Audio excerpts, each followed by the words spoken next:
Graduate mo daw si Daddy kahapon. Hindi ka naman daw teacher, pero pinagraduate mo daw siya. Hindi ko alam eh, ba? Sasabi mo doon? Siguro sa momento. Saka andun yung yung puso talaga na kailangan namin sinatalunin. Kaya yun yung nangyari na talagang talagang siya talaga yung yung pointed ng Iran. Kaya kailangan namin talaga gawin na ma-foul trouble siya, kaya gagawin yung laro namin. Yung huling 3 foul niya, ikaw yung pumulot eh. Talagang inano mo yun sa sarili mo na i-draw yung ganung foul sa kanya.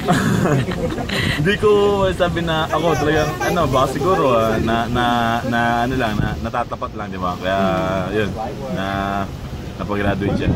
Pero yung huling technical niya, in-expect mo ba na magagalit siyang ganun sa referee? Hindi ko alam eh, basta ako, lumay up ako, napakali niya ako, wala na akong dun. Wala, hindi mo naman siya sinasaywar, hindi naman inaasar-asar, ganun, wala naman.